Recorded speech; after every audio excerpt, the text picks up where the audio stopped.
नमो बुद्धाय। जय भीम। जय भारत। मित्रों, नागवंशी लोग इस देश के मूल निवासी हैं। हजारों सालों से वे इस देश में रह रहे हैं और यहाँ की जमीन पर उन्होंने राज किया हुआ है। नागवंशीय एक प्राचीन क्षत्रिय लोग थे, जिस तरह गौतम बुद्ध थे। शाक्य कुल में पैदा होने वाले सिद्धार्थ गौतम क्षत्रिय राज परिवार से थे। आगे जाकर वे सृष्टि के मार्गदर्शक बने।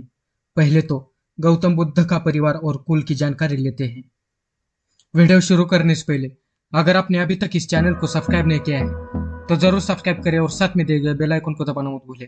इसी के साथ नए वाले चैनल को भी जरूर सब्सक्राइब करें, ज्वाइन बटन के जरिए चैनल के सदस्य जरूर बने, इंस्टाग्राम पर जरूर फॉलो करें। तो तथागत गौतम बुद्ध का कुल जानते हैं। ईसा पूर्व 6ठी शताब्दी में उत्तर भारत सर्वप्रभुत्व संपन्न एक राज्य न था। देश अनेक छोटे बड़े राज्यों में बटा हुआ था। इनमें से किसी किसी राज्य पर एक राजा का अधिकार न था, किसी किसी पर किसी एक राजा का अधिकार न था। जो राज्य किसी एक राजा के अधीन थे उनकी संख्या 16 थी।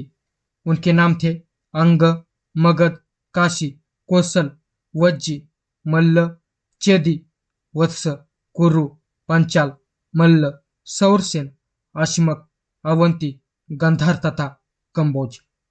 जिन राज्यों में किसी एक राजा का आधिपत्य न था वे थे कपिलवस्तु के शाक्य, पावा तथा कुशिनारा के मल्ल, वैशाली के लिच्छवी, मिथिला के विदेह, रामग्राम के कोलीय, अल्लकप्पा के बुली, केशपुत के कालाम, कलिंग, पिप्पलवन के मौर्य तथा भाग यानी कि भर्ग जिनकी राजधानी सिंसुमारगिरी थी। रामग्राम के कोलीय नागवंशीय थे।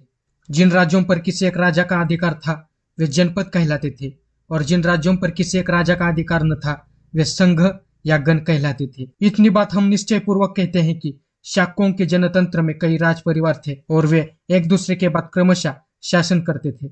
राज परिवार का मुखिया राजा कहलाता था। सिद्धार्थ गौतम के जन्म के समय शुद्धोधन के राजा बनने की बारी थी। शाक्य राज्य भारत के उत्तर पूर्व कोने में था। यह एक स्वतंत्र राज्य था। उस समय के राज्यों में कौशल एक शक्तिशाली राज्य था। मगध राज्य भी ऐसा ही था। अब जानते हैं तथागत गौतम बुद्ध के पूर्वज कौन थे। शाक्यों की राजधानी का नाम कपिलवस्तु था। कपिलवस्तु में जयसेन नाम का एक शाक्य रहता था। सिंहहुन उसका पुत्र था। सिंहहुन का विवाह कच्चाना से हुआ था। उसके 5 पुत्र थे, शुद्धोधन, धौतोदन, शुक्लोदन, शाक्योदन तथा अमितोदन। 5 पुत्रों के अतिरिक्त सिंहहुन की लड़कियां थी, अमिता तथा प्रमिता। परिवार का गोत्र आदित्य था। शुद्धोधन का विवाह महामाया से हुआ था। उनके पिता का नाम अंजन था और माँ का सुलक्षणा। अंजन कोलीय थे और देवदह नाम की बस्ती में रहते थे। तो मित्रों, तथागत बुद्ध के काल में भी कुछ नागवंशीय साम्राज्य थे। सच्चा इतिहास यह बताता है कि नागवंशीय इस देश के मूल निवासी थे और उन्होंने बाहर से आए हुए आर्यों का आधिपत्य नहीं स्वीकारा था, परंतु उन्होंने ब्राह्मणी देवी देवताओं को पूजने के बजाय बुद्ध धर्म को अपनाया था। गौतम बुद्ध का अनुयायित्व नागवंशीय लोगों ने स्वीकारा था।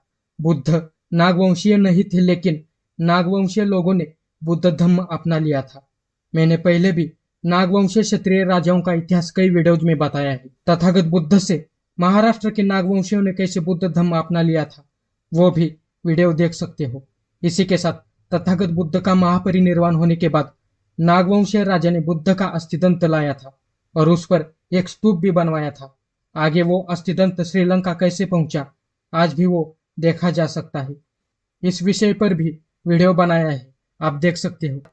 सब्सक्राइब करने के बाद आपको ये सभी वीडियोज देखने को मिल सकते हैं। मित्रों, अगर आपको यह वीडियो पसंद आया हो तो इस वीडियो को लाइक कीजिए, ज्यादा से ज्यादा शेयर कीजिए। अगर आपने अभी तक इस चैनल को सब्सक्राइब नहीं किया है तो जरूर सब्सक्राइब करें और साथ में दिए गए बेल आइकन को दबाना मत भूलें। इसी के साथ नए वाले चैनल को भी जरूर सब्सक्राइब करें, ज्वाइन बटन के जरिए चैनल के सदस्य जरूर बने, इंस्टाग्राम पर जरूर फॉलो करें। चलो मिलते हैं अगले वीडियो में। नमो बुद्धाय। जय भीम। जय भारत।